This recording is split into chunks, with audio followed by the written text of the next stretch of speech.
You're muted. Oh, I am muted. I do this every time. Muted, yeah. Because I have to mute it to play the thing, and I always forget to unmute myself. I think I unmuted you. I didn't unmute me. Hello, everybody. Welcome back to Darren After the Credits. We are back after another break. This show loves its breaks, but no. I mean, we had a bit of a hiatus from TV for a minute, since the end of January, right? They kind of basically took February off for TV outside of Avatar, which we did talk about, which was a lot of fun. But was a lot of fun. Yeah, starting now through I would assume summer, there's something on every week, I think, as far as just TV stuff. Invincible is back, which we're going to be talking about. X-Men comes out next week. Knuckles is coming up. Fallout's coming up. There's a lot of fun TV stuff coming up. But I'm here, Darth Bunyan. There's How an are Acolyte. you? I'm great, thank you. There's an Acolyte trailer coming tomorrow, right? So I saw that, baby. Yeah.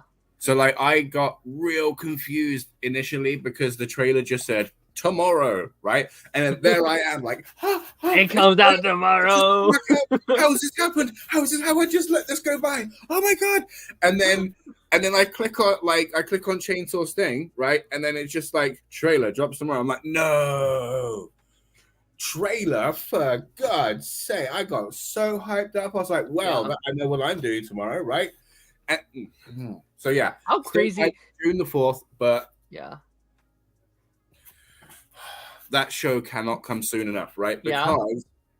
Because it comes in an era of Star Wars. I know we're not going to get into it, right? I'm going to be brief, right? But it comes in an era of Star Wars that has nothing to do with the Skywalker saga, right?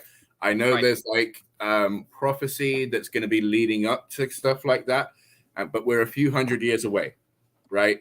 So the only person that's going to be alive and relevant is going to be Yoda, and even then, I don't even know if he's going to be making an appearance.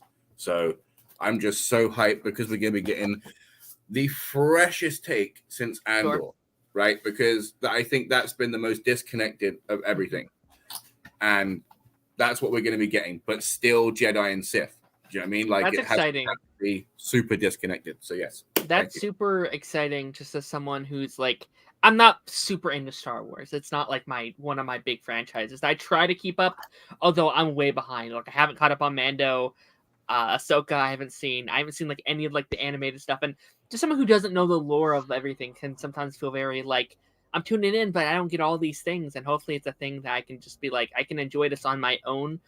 I loved the first season of Mando and also the second season, but especially that first season, because I felt I didn't feel like I was watching a Star Wars show, but a show set in Star Wars, and it just kind of felt like a completely fresh thing, me not having to know all this lore and knowledge and stuff like that, and that was so much fun.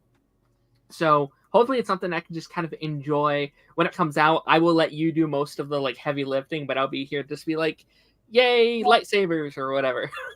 on the note of it's ideal for somebody that doesn't know the lore and stuff, I would say that Star Wars Visions is also perfect for that.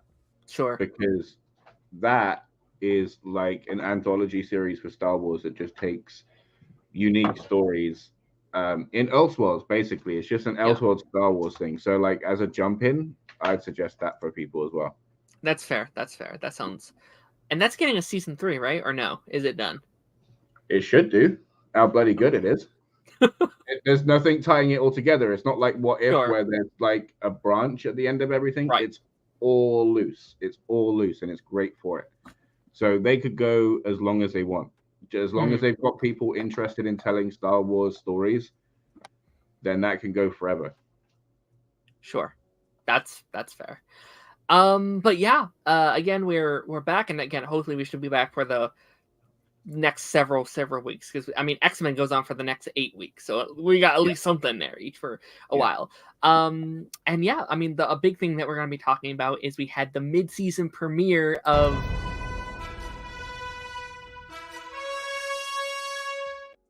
which is very exciting. I'm super excited for that. That's something I wanted to do for the first 4 episodes of the first half, and I completely forgot to add it each time. I was I'm doing it this time. We'll have it for the next 4 episodes. Beautiful work. That's great. I love that. I promise I won't do that every time that we mention the.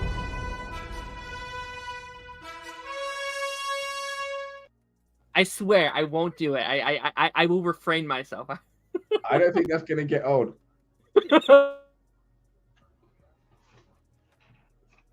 Oh, is that me or him? Someone, I think he might have found that too funny, or my internet connection's real bad.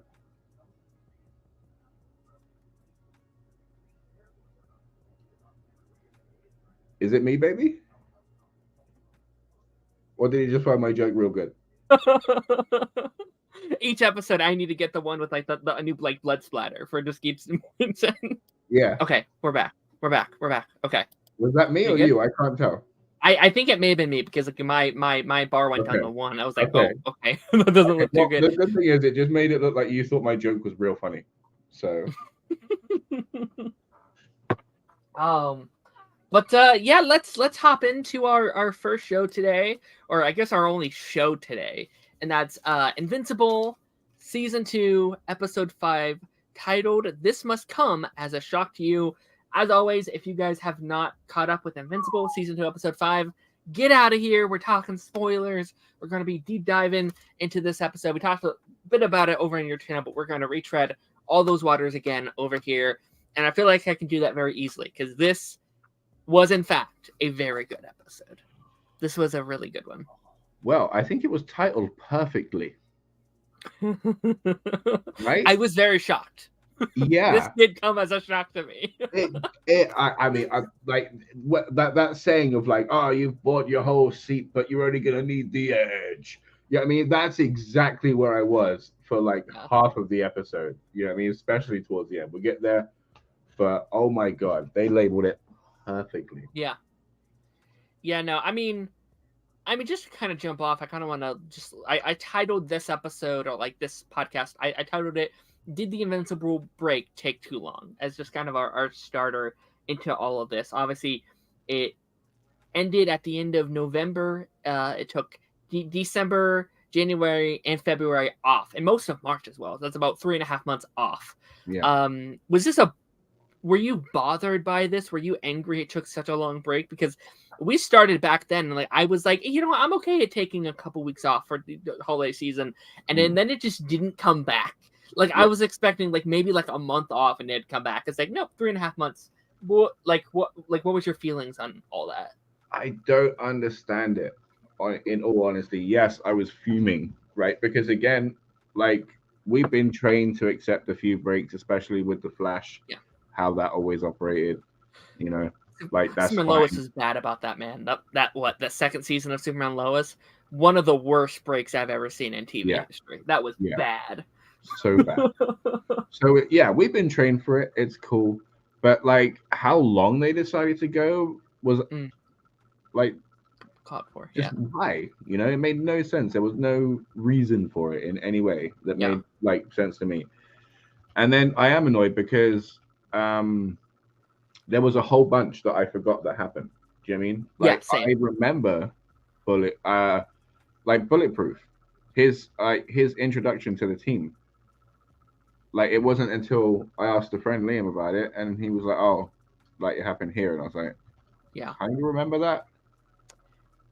Yeah, 3 months is a lot when you're consuming all of these other shows and movies that we talk about on here. Like it can be a lot, and like I'm fine with a 3 month a 3 month break for shows. Again, like our like Arrowverse shows would do that all the time. Like they would take Christmas off and then come back in like April, and like that's fine. The issue for me is the episode amount, as I think it's really hard to have 4 episodes, go on break, and then do 4 more. It's like it's such a small season as is. If maybe they did the 8 and then did a 3 month break and then did 8 more, I'd be like, oh, okay, yeah, I have this entire first half. But it literally feels like you're pausing a movie and then watching the second half of it 3 months later, being like, oh yeah, it feels like the like momentum that they built up.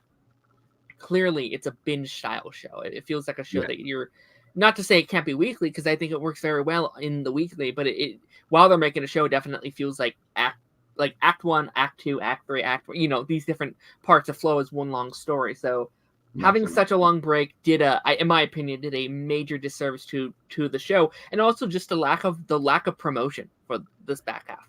There was It was trending like the what it came out Thursday, right? It was trending not because the show was back, because everyone was like, "Wait, it's back." That was the whole conversation, which was very frustrating because it was a great episode. It should have been trending because it was so good, and that just wasn't the case. I know, literally. The fact that again, we were on Eric's stream, we had to remind people that it was back and that we'd watched it, and then some people that I've spoken to have felt dejected because of the break, and then now the show has been put on a back burner, and those were like avid fans that were really interested in the franchise and where it was going. They already had to deal with breaks because of like everything like in seasons and stuff like that. So then to take such a break halfway through, when again you've said like it's just 4 episodes, feels like a slap in the face. So there are people that are just like, well, I'll take that slap and I won't come back. I have a couple friends that keep asking me like, so when's the season over? Because like they've known about the break, and they're like, I don't want to start the show and then have to wait all this time. And they're like, tell me when the season's done and I can binge it. I mean, Blind Wave has done that same thing. Like they waited until this long break was over, and then like, okay, now we're going to start it. And that definitely doesn't look good on like their views, like when they're looking at the views and stuff like that. Like Invincible is a pretty big show, but it's also not like the most popular. Like it's not up there with like the most popular shows of all time. And I'm not in fear of like it getting canceled or anything, but like it would definitely look better for them if it I don't know, if they kept those views up. And again, maybe they'll learn from this going forward. It's weird because it's also weird because like Amazon, I've never seen another show with them do that. Like I've never seen them take breaks. Like the Boys hasn't done that. Any of the other like Reacher's never done that. So it's like, why do you do it here? What what was the point of that? Like I feel like they're on a bit of a back foot as well, right? Because like because of the whole like, not that like that's what Nolan is reduced to, but like the whole evil Superman thing. Like there's a lot of people that are tired of it, and then there's a bunch of people that see past it with the Boys and things like that, because that's how it started initially. Like oh, look at what's happening over here, and then now it's like just a whole other mess, right? And obviously the parallels do get drawn here, and then plus the fact that it's animation, which already throws people off anyway. So they need to be bending over backwards to like ingratiate themselves into people's weekly viewing, is what I'm trying to say, right? Because the quality of the show is outstanding. The story is amazing. You just care for everybody, right? There's not anybody on there that I'm like, oh my god, well, they just hurry up and just die already. Just get rid of this guy so I don't have to see him every week. Do you know what I mean? Even people that you don't like you like that they're there, Right. So like I said, compelling in every way, and they're not helping themselves. It's what makes me angry. No, you're very right about like the animation side of things, where like this show will probably never be as big as like the Boys, because like that's live action and this is like animated, which I prefer the show over that show. Not to like bash heads with shows, because I think both are amazing shows. Like that network does God's work with these like superhero shows. I think, like I used to say that like the CW was like the home of like the superhero shows, and that was the case for a while. Now it's Amazon. Like I think Amazon is the home of the best superhero shows on television. It's insane what they've been doing. But yeah, getting into episode 5, what was your kind of just like general takeaway from this episode? Were you into it? Did it take you a bit to kind of like get back into the like groove of things, or did you just jump right back in? If I'm honest, I kind of took Mark stumbling around as a time to kind of try and recollect everything, because it went from, oh my god, it's back, to quick, put it on now. Do you know what I mean? So like there was no time to sit and think, what happened last time? It was just get it on. It's not on the TV yet. Is it on? So I took that time to sit there and think, shit, what has happened? Nolan has gone. And then he's been given the ultimatum, you've got to go now and conquer Earth. We're coming either way. But do you want it to be a pleasant visit or what? You know what I mean? Like you deal with what your dad didn't deal with. Um, and then just like everything else was Cecil and things like that. And then the coup in the Lizard League, which I accidentally keep calling the goddamn Serpent Society, which is way off, right? But yeah, I get so it, though. Very confusing. and I did forget like a whole bunch. I did forget a whole bunch, like Bulletproof. Where did he come from? What? Who? Bulletproof. Was it like? Was there a second tryout after something that I've forgotten? He joined last season, right? Or was it this season thing? I don't even know anymore. This is what I'm saying. The breaks so long. It's like it's just hard keeping anything in it with it.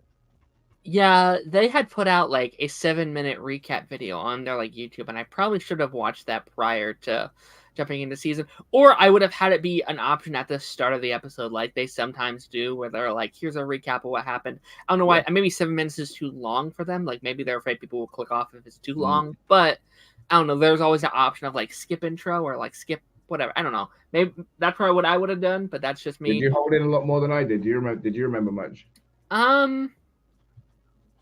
I felt like I was like remembering as we were going. Like I definitely like remembered. Okay, the ending. Like the Ultramite has Nolan, and Mark has to be the new leader, or he has to like take over for his dad. We have the brother stuff, and then we start going into like, oh, we have this Martian here. I didn't remember any of that. The Serpent stuff. I didn't remember any of that. We have, you know, like, oh yeah, Debbie's super sad. Oh yeah, that's a whole thing. Like all like I was like, oh, Donald is having a crisis. Like I did, like a lot of that just kind of came back to me as we were kind of diving in.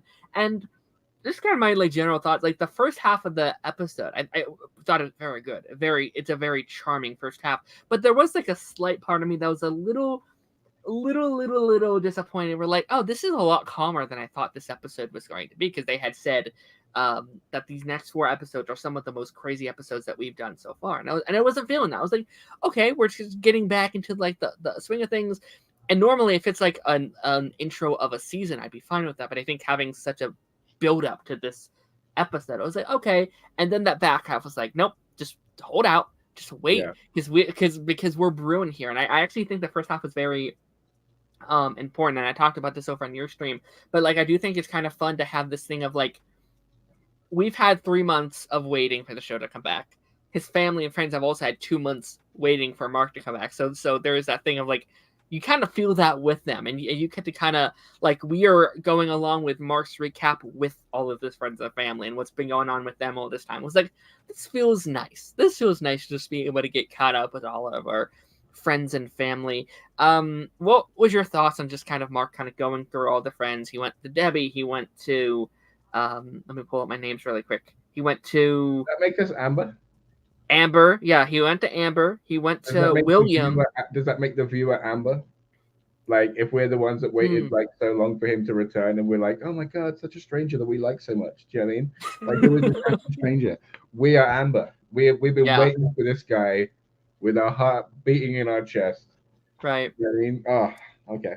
I felt very bad for Amber, and I was just watching the Real Rejects like react to it, and they mentioned something really interesting that I thought was kind of interesting, where like they mentioned Amber must have a really hard time talking about her feelings to Mark, because Mark was just like, I met my evil dad, and he had this stepbrother, and I had to save their entire planet and fight all these things. So it must be very hard for her to be like, so I failed my math test, and blah, blah, blah, and going over all these things. And of course her grandfather died, which is a very big thing. But like, that's something I never really thought of. Like, even like Lois Lane to Superman, like I bet it's hard for her to be like, so I missed my water bill this month when Superman's trying to hold up a moon or whatever. Like that's something I never even thought of, where like, yeah, that must be tough. That must be tough to be like the love interest for a superhero that's dealing with all these crazy things. But no, I thought that was a very special scene with her and Amber, and that him obviously, because like he's gonna be working like depending on where his character arc goes, right? We don't know. So like being like at the moment, like he's a galactic superhero, right? So he's working with like planetary level machinery, right? And then we're talking about stuff that's like human hand level. Do you know what I mean? Problems, and it's just like that's the only way he's going to be able to stay invested. Do you know what I mean? Like Superman. Yeah. Otherwise, he's going to be so detached from everything that he just becomes that god figure. He needs the stuff lower on the ground. That like because yes, that is still a part of his personal life, but that's not like it's not what keeps him grounded. Do you mean it's not what like helps him in that fight when he's in that big space. It is the smaller machinery things in life, and I love that about 100%. No, really, like, and I think, and then again, we've talked a lot about this over on your channel, so I'm probably going to be like repeating a lot of my thoughts, but like, I really, really loved, and the show's always does a good job, but this episode really made me think of it. The opening with him and all his family, like, they do such a good job at the character stuff and the like Invincible, obviously a major player, but also Mark Grayson, I would argue, is just as important in this show as Invincible, and I think they do a really good job. Again, the stuff with Debbie, the stuff with Amber, the stuff with sometimes with William. I think he kind of gets thrown off to the side at points, but like I know, yeah. poor kid, especially because he got robbed of like Derek or whatever his name was. You know what I mean? Like if you're gonna push him to the side, at least give him Derek. Come on, help the guy out. You know, don't be stinging him too hard, man. Shit. Yeah, fully. Okay, so Mark and Amber, obviously, I actually just want to talk about Amber really quickly. I think we were kind of singing her praises in the first half. I've loved what they've done with her, and I don't know how much of it is a comics, and if she evolved like this in the comics, or if this is somewhat like trying to fix the backlash that she got from season 1. But she is such a good girlfriend this season. Like, she has been such a support. She was gone for 2 months. I would have been a little upset. Not that it's Mark's fault, but like I would be irritated that he missed my grandfather's funeral, that I had to go through all this but by myself. Like, he didn't know that was going to happen, and he did say, I'm going, and it's going to be a while. Oh, 100%. No, I'm not saying Mark is in the wrong. I'm just saying, because I'm human, that is something that would bother me a little bit, that my boyfriend or girlfriend has to be gone. Like, I think that's a very human emotion for Amber to have felt, and I think she is feeling that, but I think she's handled it amazingly. Yeah, I think the way she's been able, again, especially contrast to season 1, a lot of people hated Amber in season 1. They thought she was a terrible character. People have thrown her in like the worst fictional characters category, which I think was so unbelievably unfair, because I think the things that she was feeling was human. Those were human teenage feelings. I think she got really battered for it. And I've loved how she's grown this season, and how they have grown, and she's learned what their back and forth is. With that being said, do you think we are heading towards the end of them as a couple? Because it did seem like maybe this is too much for her to handle. Maybe the long distance isn't working for her. Do you think that's where we're leading, or do you think we're going to fix that? It depends on Mark, right? So it depends if... Right, so initially I'm going to say no, right? Because Mark's going to say, like, I'm just off of space now. I'm off of space. But then we know that he's going to have to be dealing with Ultramites and like potentially going to visit the Coalition of Planets. Right? Yeah. So the decision's going to be made for him, really, which is with that reveal. I know, it's so hilarious. It's like the best thing ever. It's so stupid. I didn't even think about that. He's going to have to go back again. Like, he's going to go back from like the Martian mission, and then they're going to be like, we got to send you back to space. Like, I didn't even think about that. You're right. So, like, I think his heart's going to be there, but I think they're just going to be pulled apart like star-crossed lovers, and I don't like that's just going to be so unfair, because if like with Debbie sorting her shit out, right? Not like shit, but like with Debbie, like showing how strong she is, showing how resilient she is. I love that, right? So with her making such amazing progress, okay, she would have been ideal for Amber to have as a friend and a confidant and somebody to lean on when Mark's off doing heroics, right? Because she's lived a life for 20 years. Yeah. So, and she was like super understanding about it. Like she had to deal with a lot less than Red Rush's wife, right? But my God, she's understanding. So again, the perfect person for her to be leaning on. But with Mark's situation, that might be taken out of their hands. So I think that you're going to get robbed of a relationship. Yeah, and I almost think maybe Mark is even in a tougher spot than like Omni-Man would have been, because like Omni-Man could just be like, I'm gonna kill you, kill you, kill you. All right, I'm back in time for supper, right? Like I feel like Mark almost has a lot more responsibilities being a true hero, not a fake one. Not like Omni-Man. He didn't care if people lived or died. He only cared about keeping that cover. Where Mark is an active hero and he's doing so many different elements, and that poor college, like he's paying for that college and he's just wasting it. Like, not his fault clearly, but like I would be at a point where I'm like, I'm just gonna take a pause on college. Like I can't deal with this right now. I can't put my friends in this. And William like covered for him for 2 months. That's not fair on William. How do you even do that? Like, he's off camping for 2 months. Like he got lost in the woods. Yeah. I like to think that each day he has like a different thing where like he got lost in the bathroom. I'm sorry. Then the next day he got eaten by a bear. I'm sorry, but like each day is just a different excuse. Food poisoning. He could buy like 2 weeks with food poisoning. Yeah. He got ran over by a car. He got to be in the hospital for a minute. Yeah. Mark, come back with a cast. I beg you. You know, like just sell my story, please. Yeah. No, that's it's tough, but yeah, I really enjoyed kind of getting all of our like reunion moments, and Debbie, I mean, again, the MVP of the season, I think. Yeah. How amazing she's handling this entire situation. Like she had her moment of just like he slept with his other woman and he started a new family and now he got like all these things, but like once that was all out of her system, she's like, I guess I'm taking care of a new child that my husband got with another. Like she is so wonderful, and she's just like, I'm putting my feelings aside. I'm putting my grievances with this entire thing aside. There's a baby here. She needs taken care of.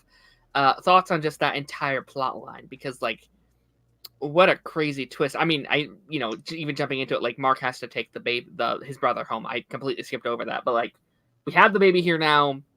It's a thing. Thoughts on this entire story? Been asked to, like, that blew me away. Didn't expect that.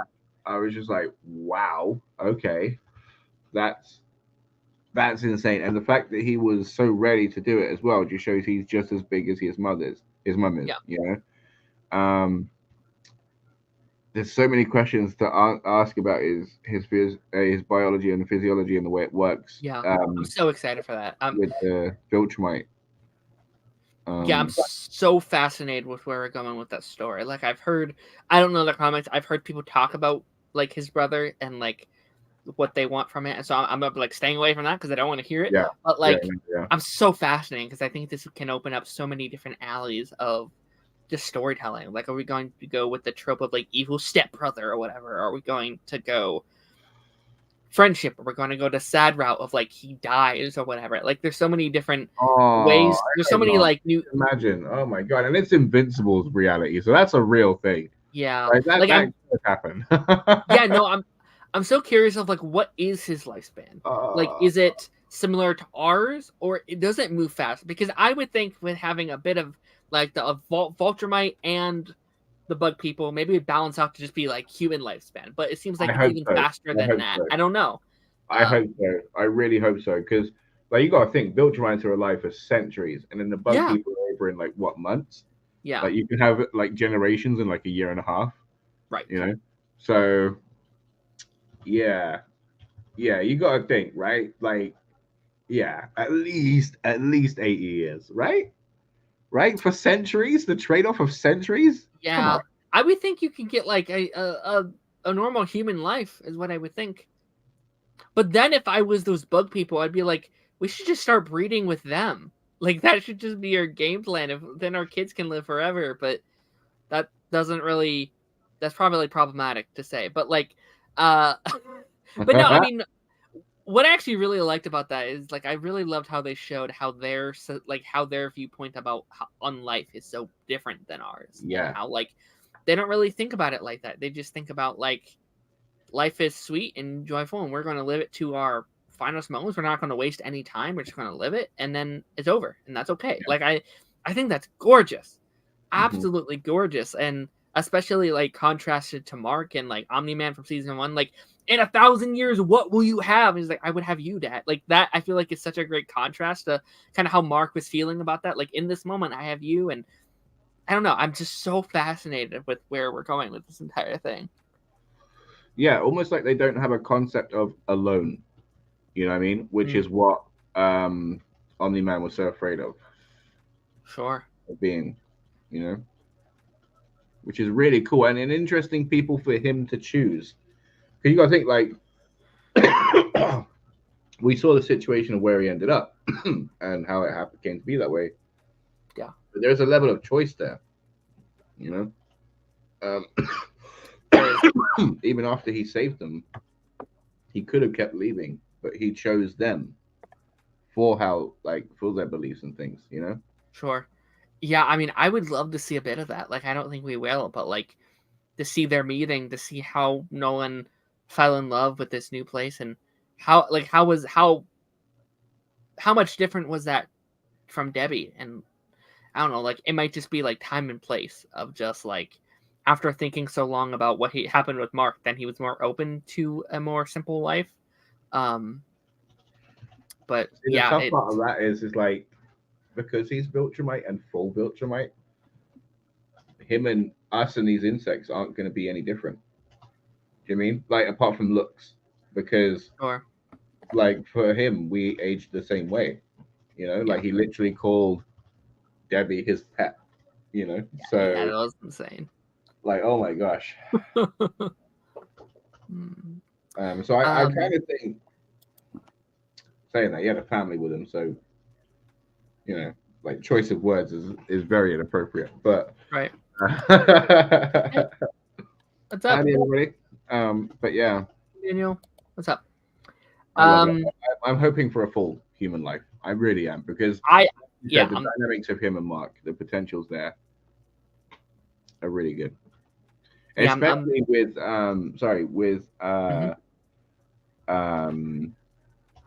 right, because then you got the thing of does he have a good life, long life, right? But then if he's super or not, right? Because then if he's not super, then Nolan's going to treat him no different than how he treated Mark his whole life before he got his powers, right? And then if he does have his powers, he regrets how he handled things with Mark, because that was a Viltrumite way of handling it, right? The man left in tears. So is he then going to treat, I forget this kid's name. Does it have a name? Not yet, actually. That's a really good point. Yeah, I don't think who names it? Does Mark name it? Does Debbie name it? Does Cecil name it? It's just like product 1775. But then like say Mark does name him, right? Technically it should be his mom or his dad, right? So then like can he veto the name when he turns up? You know, just like, oh, that's shocking. He's not being named that. No. It's gonna be this, you know. So then he's got to change his whole identity, or at least his name. It's crazy. But yeah, so I think, I hope he has a long life. I hope he gets powers, because then it's gonna be really interesting. And I desperately hope he has some time with Nolan. I can't wait to see that. Those three all together. And imagine, like, because like with all of the stuff with Armitage Shanks, or whatever his name is. That's the name of a toilet. So whatever his name, you know, the dimensions guy, right? Donatello, whatever his name is, right? So like he said that most of the marks went on Nolan's side, right? So it makes me wonder how many the brothers, how many of them there are, because we've got like 30% of marks that stood up to Nolan, right? So how many of them went in the same way? So say like 5 to 10% could have then gone the same way, which means that there are a small number of Marks out there with brothers, and how that different that could have gone. Well, actually, maybe there wouldn't be. Okay, so I don't think there would be a brother, right? Because if Mark was always on his side, then he never would have left home. Not always. There's like a small percent of universes out there where, I'd say 20%. Then 20% of universes where Mark didn't say yes. Okay, sure. But like, I would imagine the ones where Invincible's on his side, right? He wouldn't have a brother, or at least not that exact brother, right? He probably had other, like maybe he had children with other people, but maybe not her specifically. Right, but then the 20% where Mark stood up to Nolan, sure, right? So then, say like half of them he left the planet, half of them he went to a different place. I don't know where. Right. But then like, there's a whole chunk of brothers out there in the multiverse that could come into it as well. Right. That is true. I'm just, again, like, we probably won't talk about too much this episode because it wasn't a part of the episode, but like the multiverse stuff, I'm still just like, I don't know where we're going. And I'm happy about that. I'm super excited to find out. It's just like right now it's like I can't focus on that because we got too many other storylines. I have to, in my brain, I have to I'm going to shelf you over here because we got more important things. That's crazy. Do you know what I'm going to be so upset about? Do you know, imagine, right? Imagine where they left this week, right? And then all we get next week is multidimensional stuff. That would be, honestly, I would not be shocked. What's next week's title? Hold on. I saw it earlier. Just chomping at the bit, dying to know. That would be a very like TV thing to do. Like when you have like the show split up to many cast members and stuff. It's like, yeah, we're not even focusing on those characters this week. We're doing completely separate characters. But no, like, you know, you're talking about like the lull, like that's like that's the other reason, because of like how heavy the episode was before. When you watch it back in a binge, like you're gonna need that slow build up for the start. I'm really excited to watch, like, to re-binge the season once it's all over. I think I'll like that. I think it'll make for a good. Okay, so next week it's called "It's Not That Simple," which tells me nothing. That says nothing at all, does it? I was like, maybe I can get a hint. Nope. Okay. I'm making a prediction for next week. Okay. Ready? Go for it. Because of the title, it's not that simple. It's either going to deal heavily with the brother or Donald. I was initially going to say Donald, but then I thought, oh wait, no, the brother's not simple either. But the prediction is Donald. I think Donald's going to be like a real thing next season, next episode. Yeah, or even Rex. Like Rex is going to be dealing with a lot. Oh my God. I don't want to jump ahead too. I want to save that for just a minute. Let's talk about like the Martian side of the storyline first. Our whole group got, not our whole group, but 90% of our characters got sent into space to take care of this. What are those creatures called? I didn't write it down, but the little parasite type. Yeah. Something like that. Sequids, right? Sequid, yeah, something. That sounds right. That sounds very on par. Half our group got sent up to do it. Our Martian Manhunter tie-in character, which I thought was a really funny scene where they're like, he thought he was like getting away with it, and like even we had talked about that prior. We're like, are we not doing background checks on this guy? I feel like they would be investigating. Accepted it, like. Yeah. Like, and they didn't even say anything to cut him a break either. They just let him keep up the pretense. Yeah. You know what I mean? I would have, if I was there and I was in that group that knew, I would be holding an intervention, right? So I would be getting everybody that knew in a group, sitting him down and saying, listen, buddy, it's okay. We accept you. We love you. It's fine. You're a part of the group. Let's just talk about this. Do you know what I mean? Like, stop hiding it. Because that whole treadmill business, the fact that nobody said, right? We got you, right? Look, they're just watching him, making us out of himself. Do you know what I mean? Like, the one Martian on the team, and he's a fucking jester, the poor bastard. Oh my gosh. He's been a really fun character, and again, that was a great scene where they're finally like, you gotta tell us what's going on, man. Like they're literally coming for us. It's time to come clean. This this game is stupid. Let's just and how I couldn't believe it. He knocked the like astronaut over the head, just took his spot. Like I thought it was just being a thing where like I escaped my home because all my people were dead. Nope, he knocked that guy out. He stole his life. I was like, oh my gosh.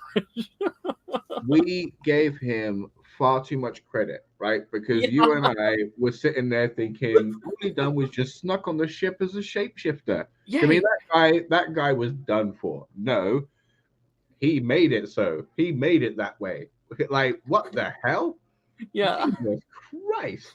And it's so like refreshing to have like these like morally gray kind of heroes where like, yeah, this guy kind of sucks. Like this guy has really screwed us.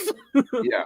But he's so likable as well. Like I want to give him a hug and hang out with him. Oh my god, he's just like so cheesy in everything he does. Oh my god. And that voice actor is so good. I love him in everything. You know, Sonic and DuckTales, and he's so good.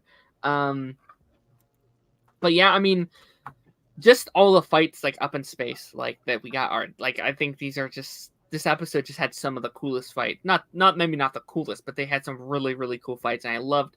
Like this episode almost felt like a crossover event, just with all the heroes from this side and this side and this side, and they're all kind of teaming up and having like Mark and Eve kind of back and working as a team, and all the Eve stuff this week. Like she was the MVP of this group. Like they would have been dead like 5 times if it wasn't for Eve this episode.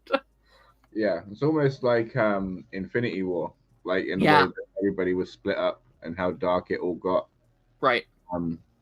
So fingers crossed that means like a triumphant endgame moment's coming. I hope so. Do you think any of our space heroes are like going to die? Because again, we have a lot of characters up there. We could maybe get off a couple. I think you're gonna have to. Well, to be fair, like the stakes have already been set, and we've already like lost somebody. Right. Yeah, I could see that. Eric in the house. Hey, buddy. What's up? Hope you're doing well. So I think like the potential, like they could go like superhero with it and like say like, oh, we've already lost some people in the story, so we don't like this team could be triumphant with it. But they could lean into like how dark it all is, and it would make the thing is though it would have made more sense for us to have lost people in space versus the Lizard League, who at this point, up until this point, have been just comedic and punching bags. Which is why it's so good. Which is why that and like I feel like that's like a trope in like certain shows where it's like there's that one episode where like the super lame villain actually becomes super powerful and it becomes a huge issue for you. But like it's so, and I love how far the show is able to take it. Like yes, because like in like animation, we typically think of shows not being able to go this far with their storytelling. And I love how you can have a show like this that just be like, yeah, they killed off 2 of our characters with ease. Not like a build up. It's not like an end of the season thing. No, they're just dead. These are characters we've been following season 1. Kate, we've been following, I think, since like the 1st or 2nd episode. Like that she isn't a small character. Small joke because that's small. It's fine. But no, I mean, just thoughts on. I had to squeeze in there. I mean, thoughts on us killing those characters? Do we think they're actually dead? I've heard some like theorizing maybe Kate. There's an extra Kate out there. What's your kind of thoughts on that? Kate, I'm hoping to God that they've like gone comic book with it, because apparently, according to comic books, she has like a safe house, right? So fingers God crossed. Because what that also means is that yes, they are all linked in a certain way, right? But the original is doing her superhero civic duty, but is also at home just chilling. You know what I mean? Just having a nice quiet life while a part of her is off doing heroics and experiencing like this whole crazy side. You know what I mean? The question I also have is what happens to her memories of those people once they've passed? I mean, because they all have different things and go off. So unless they have like a hive mind, all of those die with them, which is another sad thing, right? Shrinking Ray, sadly, I think she's gone. Like that was crazy like That how was he's there in the guy's shoulder, like, yeah. and That was then some like boys type stuff. Like that's just a scene from a show like that. No, you're right, man. I wish I could do that. I wish I could do exactly what you just said. I wish I could stay at home and then like another part of me just go to work for me. I could sit here yeah, watch TV while it's doing all my work. No, but no, I thought it was amazing, and I again I love. I think it's very important to have consequences in your shows. I think it's very good to feel the stakes. And in that moment, you feel those stakes. Like, again, and they do such a great job at, these are the lizard people. And they've been building those guys up since the very first episode, the pilot of them. They referenced that team, that that group, and the whole show. We've been like, there are these, small villains and they're nothing. And again, you have those type of teams in comics all the time. Like, it's, and yeah, I mean, where do we think we're taking Rex next? Like where do we, I don't where know. is he even alive? I like in that scene I didn't assume that he died there, but I've heard people being Yeah. like, yeah, Rex is dead. Yeah, yeah, yeah. It's hard to get out of that spot, but like almost impossible. Yeah. But something I wanted to say off before is that season 1 with the Flaxons, when Mark was trying to save that person, yes, it was to show us like how powerful he is, but it also showed you like this show is intense. This show is costly in human lives, and it's heroes and villains and civilians alike. Like nobody is safe. Like that's what it was showing you, right? Right. Because even when the heroes are there, there's just like scores of humans that are just getting like just doffed in the face by flax and bullets, you know. So like like what we forget because we get comfortable because Mark's getting better, Atomi's getting like she's struggling, but she's getting better. Everybody's getting better. So what we forget is that we're not safe. Right. Nobody's safe. We should be gripped to the damn chair, expecting and worrying for something like this every goddamn week. But we forget because we get so comfortable with everybody, and that's what I think is so great about this show. Yeah. That's the thing I think that really set it apart for me for season 1 especially. Like they did such a good job at showing the like damage of human life, like in every battle. Like I think it was like episode 3 of the show where like Mark's out there trying to save people, and while he's picking up and carrying, he's accidentally just snapped their necks. Those are like real life like physics to it. Like Nolan, he's like the whole train scene. Like those aren't just like battle stations that our characters can fight in. Those are real places with real people in there and real lives being lost. While we're obviously it's us playing with like action figures and beep beep beep, but sometimes it's more than that. There's actual consequences for what our characters are doing here. So it's I again they do that very well. I'm so intrigued to see where we take Rex next. I think he might be another one of our MVPs of this episode. Cecil got like Donald a whole robot body, so he has to have at least a hand for Rex. Like the question is like, is he going to be turning it into like, is he going to have like a chamber of hands that you can just shoot out while exploding them? Sure. There's a way to make him better. He's not fully out of the game yet. It's just whether he wants to. Because to be fair, like my guy should be able to take a salary and go, you know what, I'm giving enough. Like I won't wave on my way out, but I'll say bye. Yeah, I wonder. I have a feeling maybe Cecil comes in and saves him. Like maybe he does something. And again, Rex isn't dead. Like this is clearly going to be his season arc. Is him like learning gratitude and it's so like that poor pizza that they ordered is just sitting there cold, and it's very unfortunate. And again, but I mean, again, Rex's episode just all the way, like not only his fight and holding them off by himself at the end, but also his scene with Eve earlier on. Yes. One of my favorite scenes, easily my favorite scene with him. Like Rex is that character where like I enjoyed watching him, but yeah, you don't like Rex. Like he's this asshole. Like you don't want to support him and kind of his whole thing, but like I'm excited for his arc. I'm excited to see him grow. I'm excited. I've heard some people say that Rex and Eve are going to get like back as a thing, and I was like, I don't think that's what they were trying to do there. I think that was just trying to show his growth and how he he can think with his brain and not just his penis at times, if that makes sense. You know what I mean? Like, I think there can be more to him. And he's an intelligent and emotionally intelligent person. He just chooses to put up a guard and be a dick, because let's be real, like, he's a dick through choice. It's not like, oh no, I meant accidentally a dick. Oh, whoops, I fell over and I just said something I shouldn't have. Like, he makes active choices to be a complete arsehole. Sure. So for him to fully step outside of that, and like you say, give like such a goated little speech to Adam Eve. Yeah. Does show growth, yeah. Great stuff, yeah. All right, final two things there I do want to bring up. Monster Girl. Which I really like her as a character. I feel like, you know, when I think about all the characters, I don't really think of her a lot, but I think she's been very strong.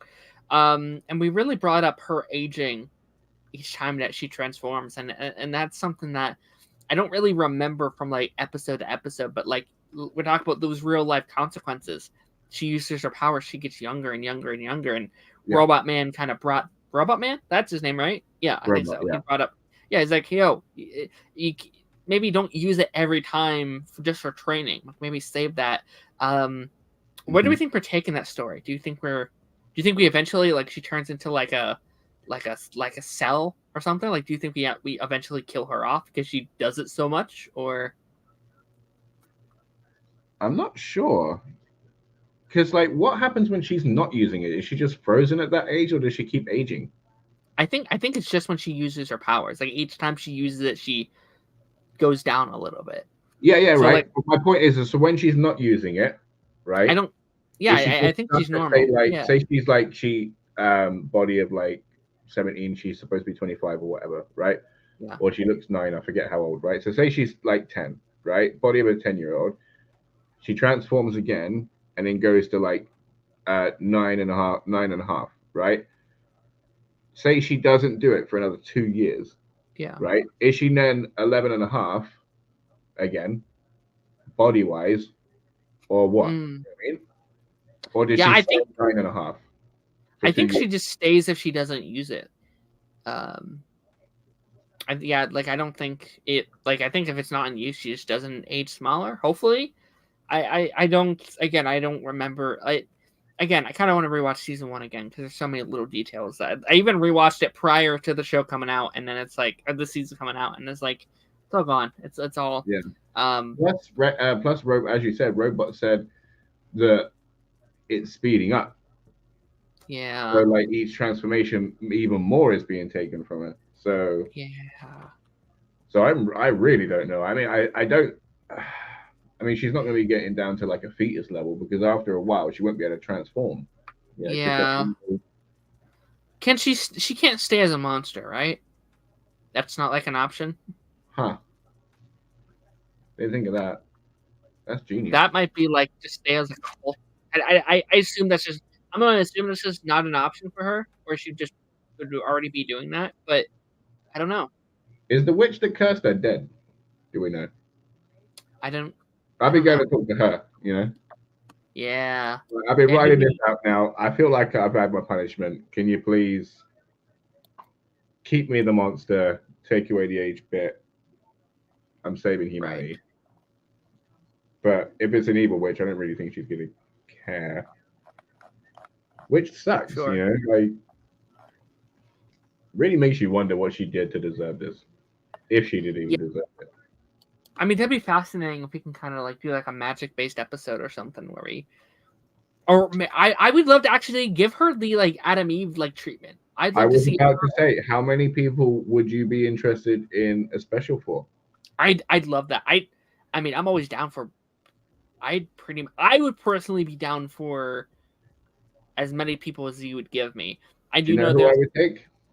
Who? I've got 2 people right now. Okay. Darkwing 2 in the Cursed City, sure. because that would be sick, because God knows who's going to want to go there through choice, right? Yeah. And Damien Darkblood. Oh, that'd be sick. Give me a whole show of him. I would watch the heck out of that. No. Yeah. And again, almost every character, especially like some of these characters we just don't get a lot of, like, duplicate. do her. Like we barely know her. Like make me care about that death. I'd even be down for Rex. I don't know how much of his past we've seen. I'd be down for it. Make us, like if we're going down this route of like making him a more likable character, maybe that's the route we go. I don't know. That'd be fun. Imagine that. You could literally do a day in the life of Kate and have it affect nothing because it's literally a duplicate going off on a fun fair or all sorts of nonsense. Plus, she would as well have the ability to duplicate herself. So you could also have it as a superhero themed adventure. Yeah, you could. Very, very exciting stuff. Just lastly, kind of to wrap it all up, Alan's alive. Did you know this previously, or was this like completely fresh to you?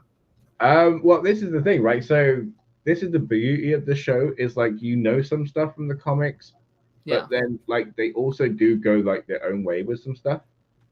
So I weren't sure. Like I'm fully drawn into all of it. I'm not taking knowing anything about the comics as a given in any way. Like even with Kate, I'm not taking that because as like she's a loved character, but this show, as with episode 1, as we know, they just love sticking it in and just twisting it, just like feel it, go on, feel it. Yeah. So I'm taking nothing as given. Sure. Yeah, I heard. I actually had heard something about the Alan stuff. Like I did hear that he gets stronger and he does come back at some point. But I was like, keep that out of my mind for hopefully I could be fresh when it happens. And it's like, oh yeah, he is alive, which I'm very happy. I loved Alan. Alan's such a fun character. It was fully fresh when it happened. I was so blown away by it, and I thought he was bigger, but it wasn't until like it got pointed out that he's there like ripping the machine when he gets up and shit that I was like, oh wow. It's very like Captain America. It's very great. Super soldier, and you nailed it. It is very funny with the whole Clark Kent thing. Just taking off the beard, like you're a Vulture-mite. This is great, which was hilarious, but also it's hype. So it's like, oh, okay. Oh my god, like that's like the worst disguise ever. Like that was just. It was so funny. It was so funny. Oh my god. He didn't even need that. He could have just said, "Yeah, I'm Viltrumite, by the way." He could have just grew a goddamn beard. Like, are Viltrumites incapable of growing any other facial hair apart from that, like 70s stash? Like, I don't understand. Yeah, it's crazy. Yeah, I'm so excited just for this entire storyline. Like the Mark having.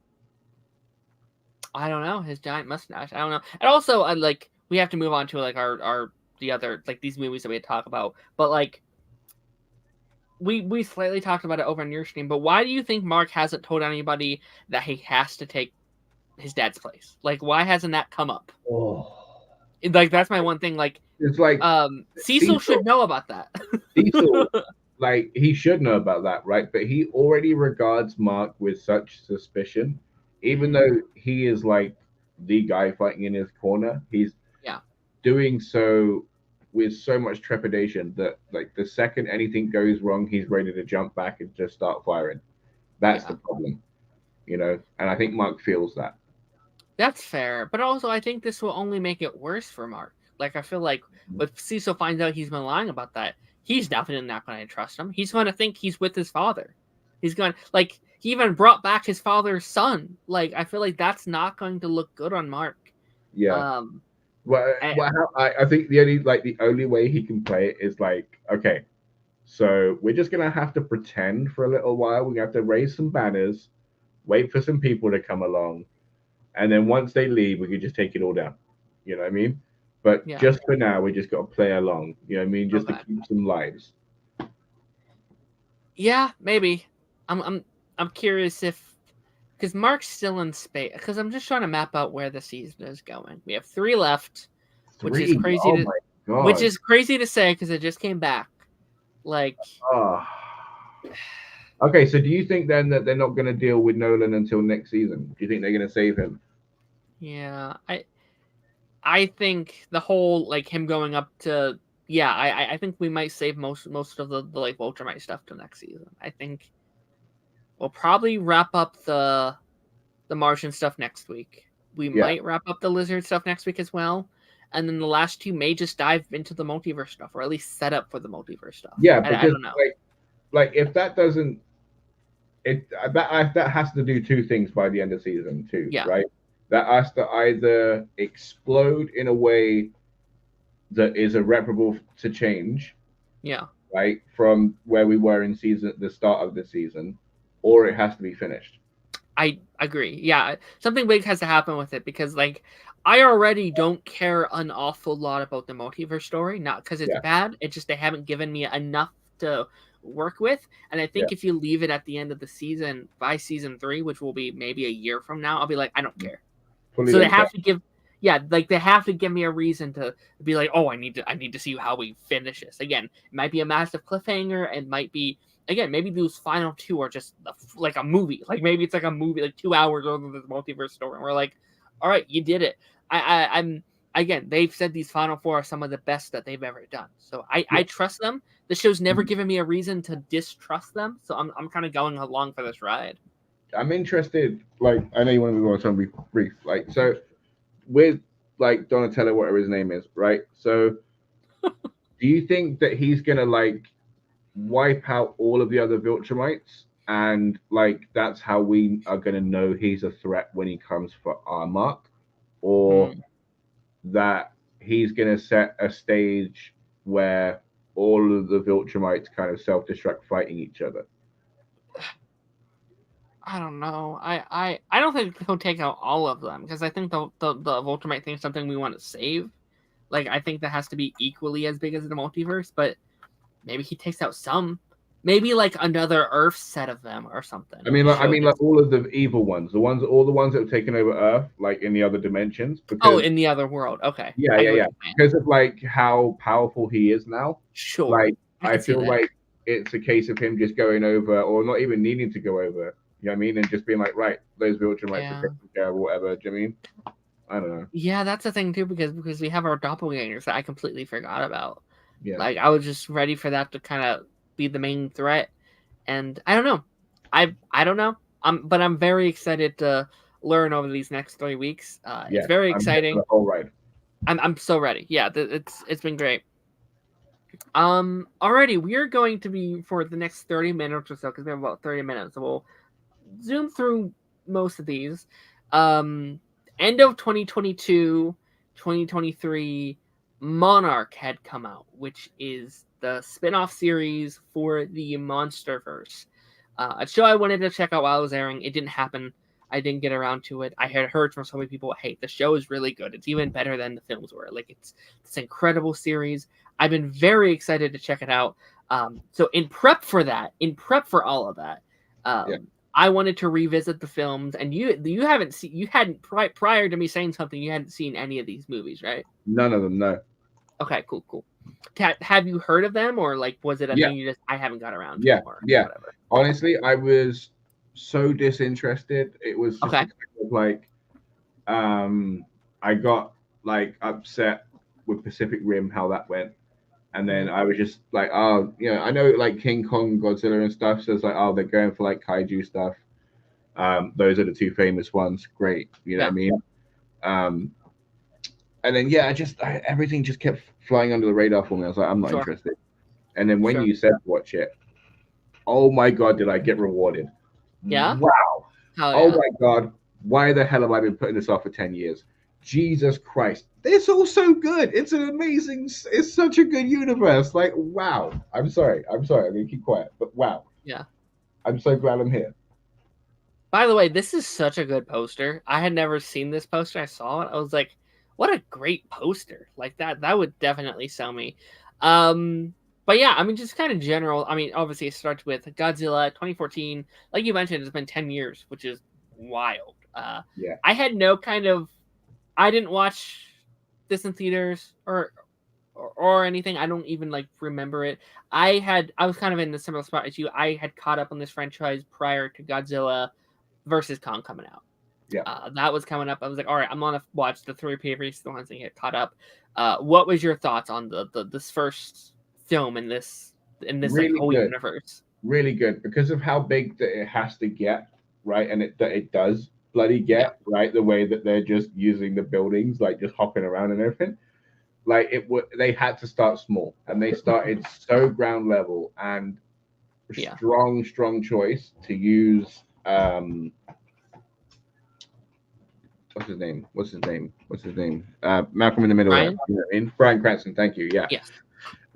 Like smart choice to use him because he's such a great actor. You know what I mean? And then everybody else involved, and there's so many big names in this universe. So many. I forgot how many massive talents are in this. Tom Hiddleston, Samuel L. Jackson, Bryan Cranston, Elizabeth Olsen, Millie Bobby Brown, Zhang Ziyi, you know, so many. Yeah, so many, and that's just like the tip of the iceberg. And then that Vera Farmiga, I can't butchering her name, you know, like everybody's in. And again, they find an interesting way to keep you invested in the human side of the story. Brian Tyree Henry, that's who we're dealing with in Kong versus Godzilla at the moment, and I hope he's in the next installment as well. So many good actors. And then they've done an interesting thing with the monsters as well, right? Because Godzilla, you know, looks like a rock, but my God, do you love him? The charisma coming off that pebble with spikes on it. Jesus Christ. He's still so handsome. Oh my God, just right? But the guy's a bit of a dick, right? Because even though he's in charge and he's the boss, there's no way he should have been killing those bugs just for trying to start a family. Okay, Godzilla 1, bogus. Okay, doesn't paint him as a hero. Doesn't paint him as a hero in any way. He didn't save humanity, but we'll come to do that. Those bugs were minding their business, just trying to start a family. Bug propaganda, everybody. Okay, and then we've got Kong Skull Island, where we show the destruction and the depravity of humanity and why we are just people that should not be involved in nature at all, and why these titans are in charge, right? Samuel L. Jackson, just such a triumph, always is. There's a reason this man gets hired for every project available, right? It's because he brings it every goddamn time. Okay, Brie Larson, okay, a strong, funny, smart, talented woman in universe, right? There was no reason to hate her, which I'm sure some people might have found a reason to, but there was no reason to hate her. Same with when she's in the Marvel movies. Tom Hiddleston is an action man. Oh my God. And without the big black wig on, you know what I mean? Like with his little short hair, and he's pulling off some serious moves. Like this, just so good. It's so good. Okay, just kind of to recap the first bit. Like I think the first Godzilla is okay. Like I have no grievances with this movie whatsoever. Like I think it comes in, it like does its job. Also nothing that like blows me away or anything. I think it's just kind of very standard. I think most of the criticism for this one is just that people think it's kind of boring, and I kind of agree. I'm not like lack of Godzilla, right? It's a lot of ankle shots, shoulder shots. You know what I mean? It's like full Cloverfield until the last 10 minutes where the budget was, because everything went on the actors.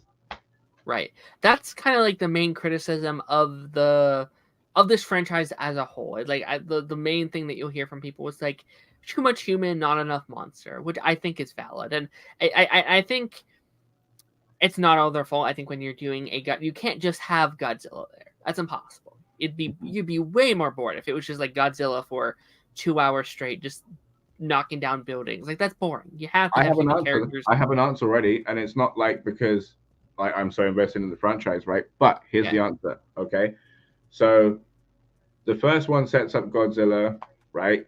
And then the second one sets up Kong, right?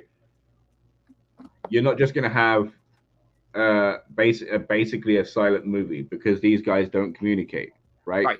So exposition of where they came from, why they're there, their motivations, and everything else comes through the humans, right? The same boring answer. Exposition is the same answer for Godzilla King of the Monsters, because they were setting up so many different titans that they needed it. they needed people to be there communicating, right?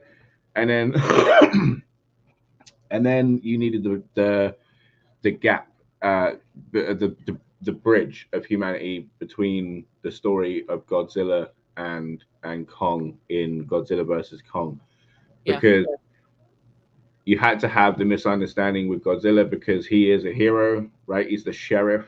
He's nature's sheriff. He just comes out here with his little badge on, just messing stuff up, right?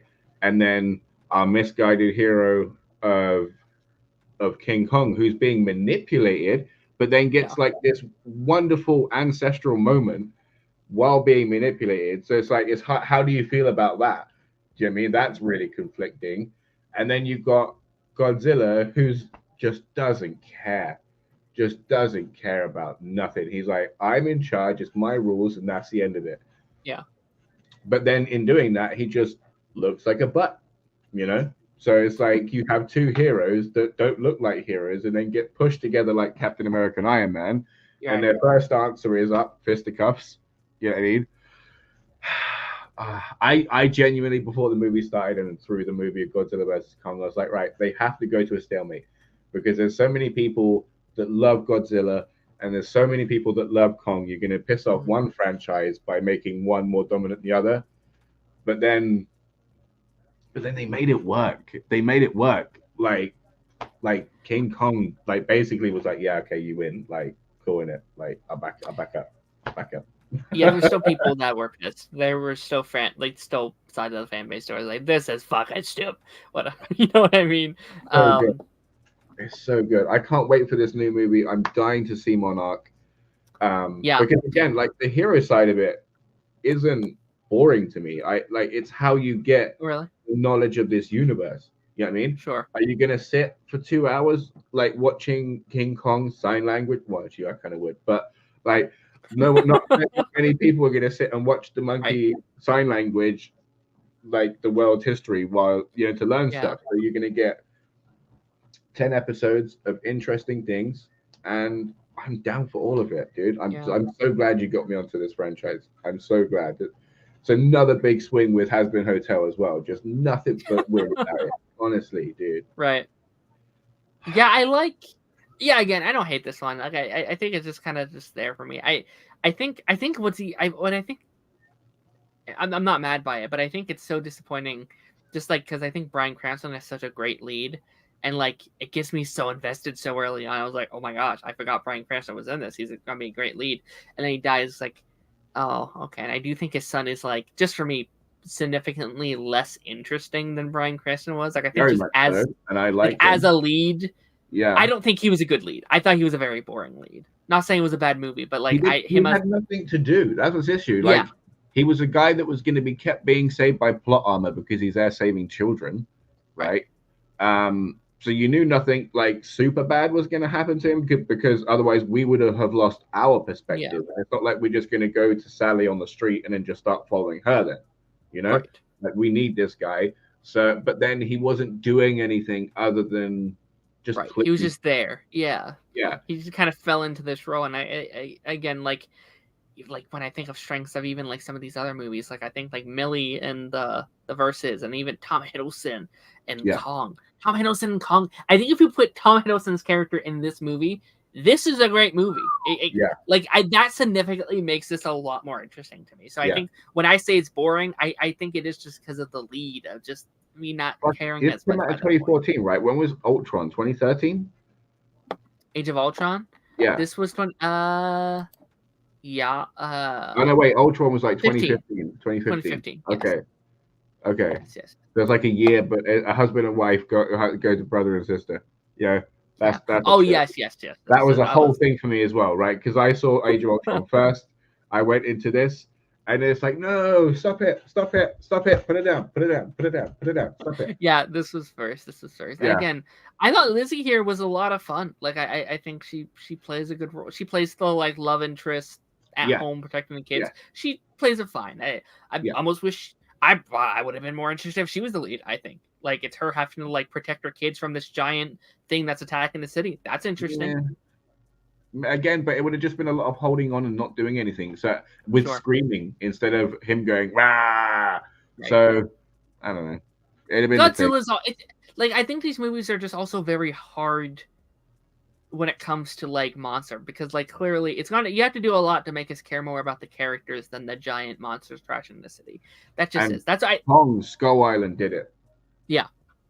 Right? -1. Like I don't know if you've seen that yet, but that movie does such a great job at like making the characters far more interesting than freaking Godzilla. Like you're so invested in those characters. It's crazy. I haven't got there yet. I haven't. It's so good. It's honestly, it's been pushed way far up now because of this stuff. Yeah. Like it's like it's insane. It should have won for like Best Picture, I thought, because it was one of the best. But Kong Skull Island, which I would say easily my favorite out of the 4. I love this movie. Again, just like all these movies do get their fair shot. Like it's not a hated franchise, but there's definitely a lot of people who are like, yeah, this isn't my vibe. There are a lot of people who don't like these movies. I think I think the word mid gets thrown at these movies a lot, which I think is pretty fair. But I love Kong, and maybe and maybe it's just because I like Kong like significantly more than like Godzilla. I just really? Enjoy him more personally. Wow, your Team Kong that high, huh? You're all the way up there. I was definitely Team Kong. I've never been like a Godzilla guy. I love Godzilla. I was a youngster when the Matthew Broderick movie came out, and like that worked like super classic. You know what I mean? It was fully Americanized and stuff, but I was still there for all of it. And they had a potential with a sequel for that. They had a whole cartoon. It was a thing. And yeah, but I've always loved Godzilla. I always have. I have. Yeah, he's a badass. And so this is the thing. It's like I was saying to my friend Tyler when I was watching. I was like, I'm watching Godzilla versus Kong, and it's like watching two friends fight. I don't want anyone to win over anyone else. I want them to just draw. Just stop it. Stop fighting. Someone else up together. That's what I want. I like you guys too much. Right.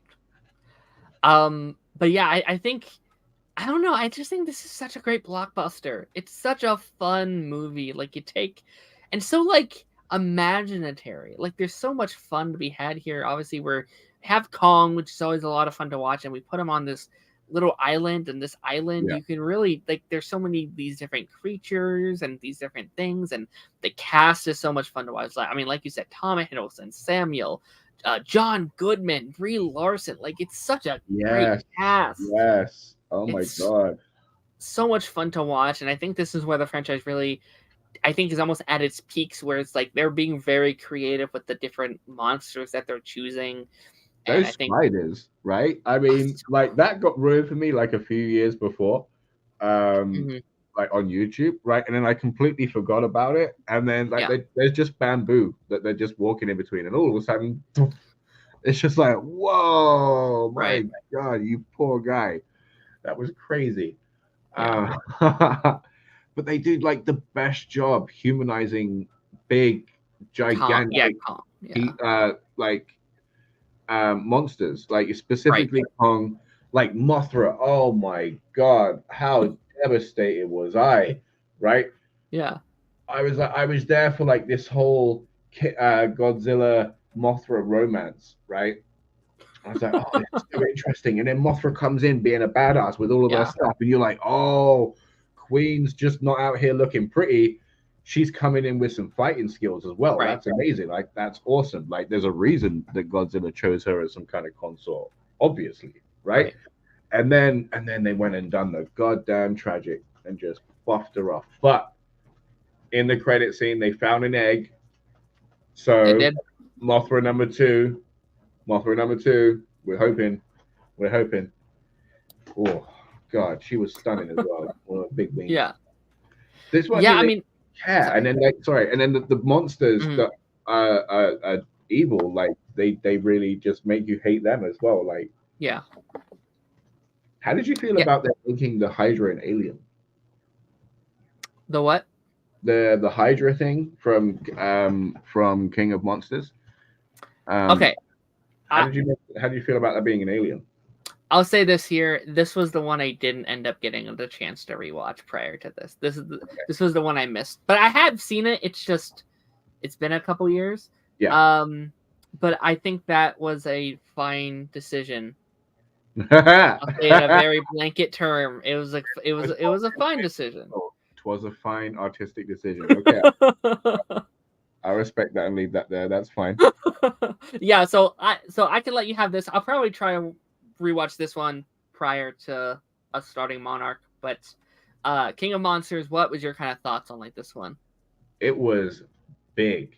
They Yeah. had a big swing because they're setting up a universe as well. And then like they had the option to bring in Kong. They did, but they yeah. chose not to, which is more than fine. And I think like the movie was fine for that. I don't think it suffered in any way. I might have been too eager if I was behind the scenes and been like, right, we've done the origin movie, let's go, right? But they decided to wait and then lay the groundwork for a big universe, right? Which might have upset some fans because they might be like how I was and just like, let's just get down to it, you know? So like this might have had everybody just kind of sat in traffic almost, right? You know, like listening to exposition that they might not have time for. But I really liked it. I love that they made the thing an alien. Like I say, loved it. Was an interesting choice. Like I was at first, I was kind of like, why an alien? Right. But then you would have had to answer the question of, well, why wasn't this an issue before? You know, so like an alien coming out of nowhere, getting frozen like Megatron, fine. You know, like I can accept that. Didn't like the thing, glad when it died, and then like bits of it stuck around, so there's consequences for the future. So I'm really happy with that. Millie Bobby Brown was really good in this. I mean, as she's proven, she's a great force with acting, you know. And there's a reason that she keeps getting hired everywhere. But I think that it was a risk, right, to take her. And let me explain that because she's so famous and like she's like everywhere.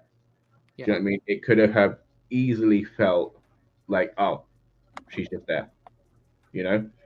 But she did really well with it, like really well with it.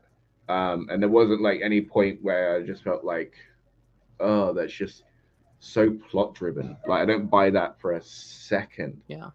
You know, like it all felt genuine. Yeah, and like this was like peak Stranger Things too, like 2018. That was right before season 3 had like come out. So like she's still like top of the. I mean, she still is top of the world. She's getting so much stuff. I already know like after Stranger Things ends, she's going to be everywhere. Like she's going to be one of the biggest like people out there. Just from my like memory of this one, I think I like this one more than the first Godzilla, and I really do. And maybe that's just because of like Millie. I think she's again a much more interesting lead. She's kind of the lead, right? The lead. Yeah, role there. Her and her family, yeah, because it gets split up between her and her mother and her father into two separate bits. Sure, yeah, and I think they definitely again like they definitely take some swings with this one, and they try some different things, and I love from what I remember like they're very like creative with all the different monsters that we're using here. They really expand the world well. Yeah, but like they also have the classics, you know, like they also have the classics, and then like so you're there like, oh yes, I know who would like oh my god, I know like the Leonardo DiCaprio thing, like we're like, oh my god, there it is, you know. So like there's a whole bunch of that, but then like you said, there is a whole bunch of new stuff where you're like, oh my god, that is awesome. Like that is a really cool way to integrate that.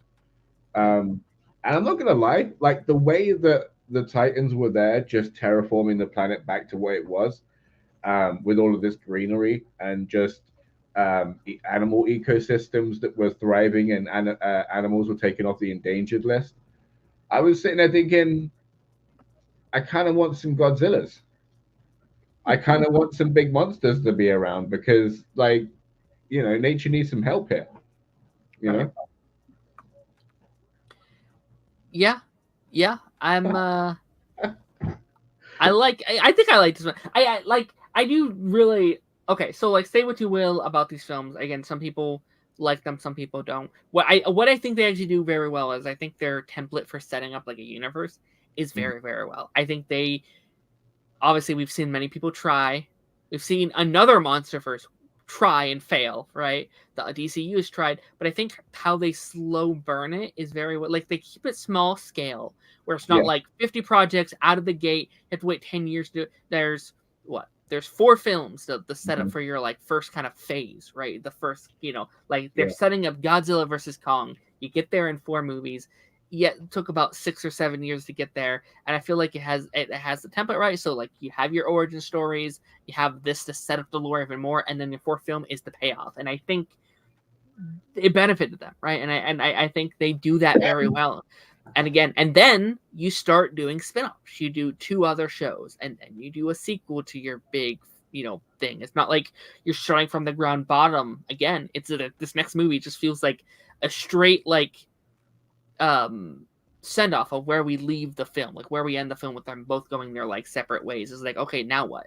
So I think they've done a very good job with that. I don't know where the plan is for this world. Again, I haven't seen like Monarch. I don't know if they said anything up there, but like I'm very curious what the end game for a universe like this is. Is it like a, is this upcoming one the last one? I don't know. I haven't heard.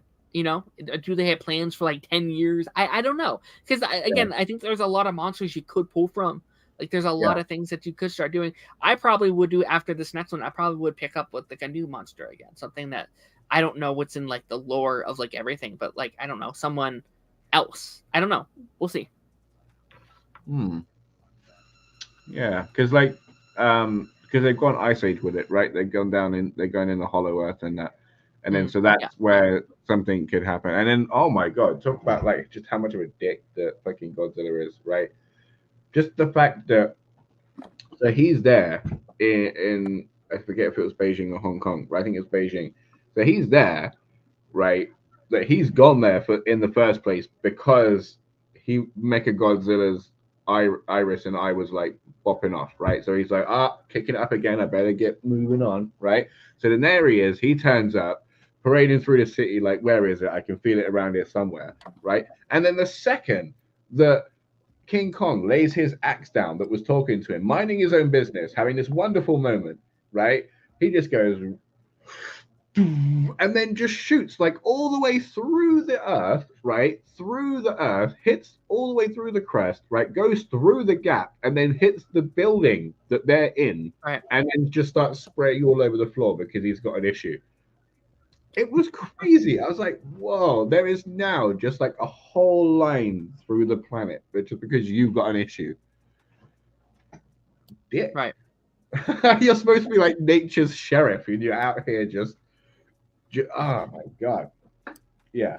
So I might be more King Kong a little bit, like, because like Godzilla's just a dick. Do you know what I mean? Like he's a big I'm not gonna say that. Yeah. So no, he's just an arsehole, right?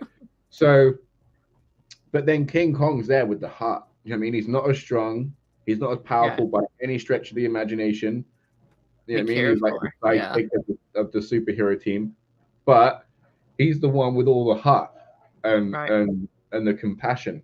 It's something to fight for. Yeah, 100%. It does. Mr. 3 Dubs in the chat said there will be some new interesting installments coming due to the success of Godzilla versus Kong. Okay, this is the one everyone's been waiting for, right? Yeah. This so a little bit of backstory. This came out 2020, which was COVID. And I was very disappointed because I got caught up and I wish I could have seen this in theaters because I think this would have been a great theater experience. And it was one that was HBO Max, right? It's like free on HBO Max. You watch it at home. We had to put it out. And I just, I wish I could have seen these fights on the big screen with a bunch of popcorn. Like, I think these movies, they are great popcorn flicks. I think you're going to have the most fun with a movie like this when you're in a theater with friends, with popcorn, with all the surround sounds, and that's why I think I'm so excited for this next one, because this is my first out of all of these movies to see in a theater, and I think that's going to be such a great experience.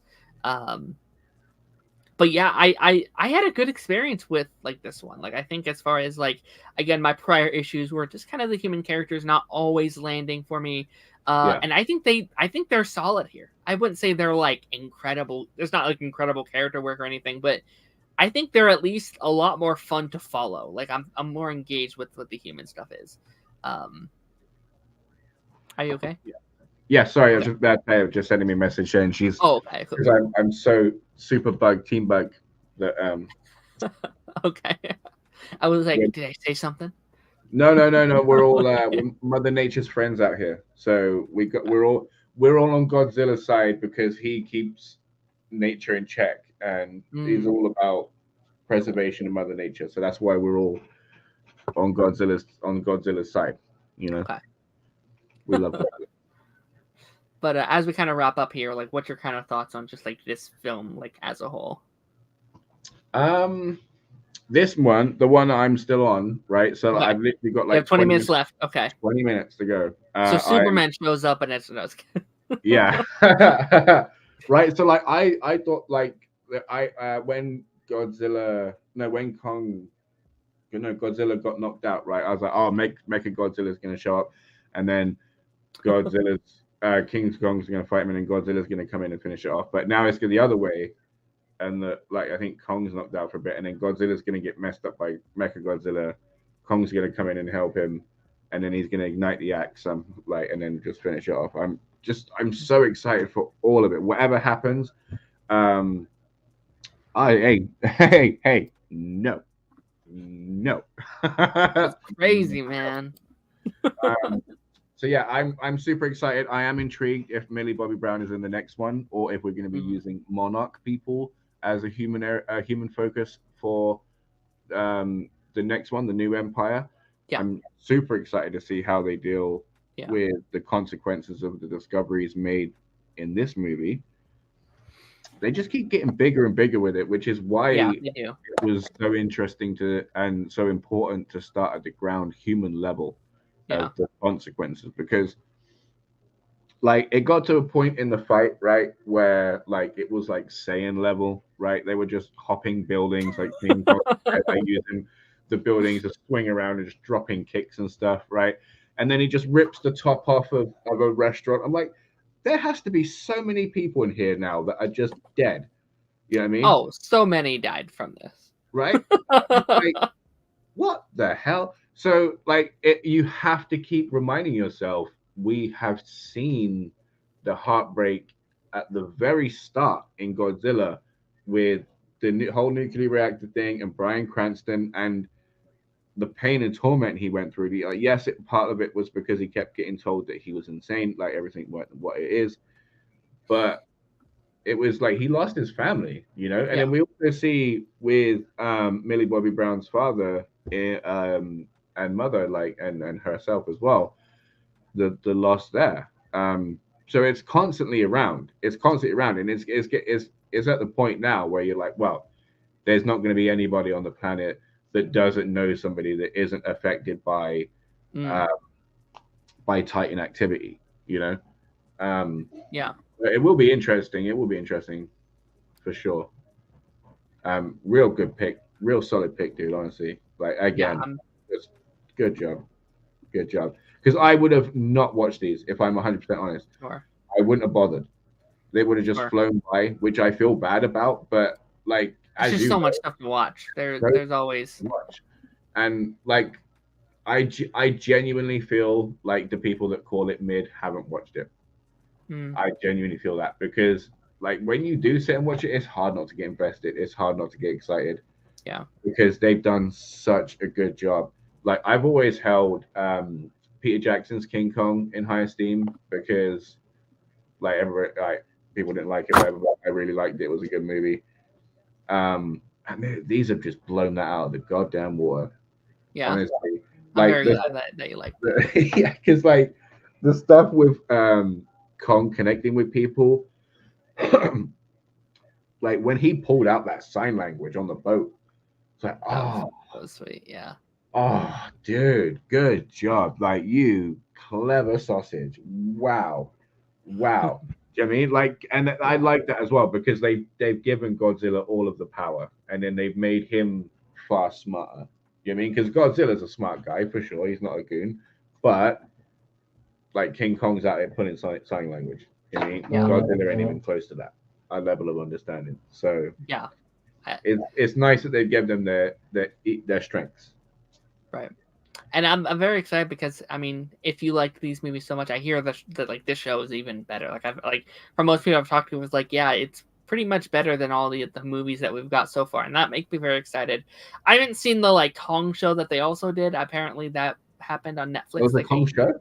Yeah, it was like a Skull Island animated series. Oh, that'd be why I missed it. That blew it came out, and I don't think like anyone watched it. Like they didn't like promote it at all. I had planned on watching it, and it just like it came what and could it have possibly been about? Like Kong just rocking around every day? I have no idea.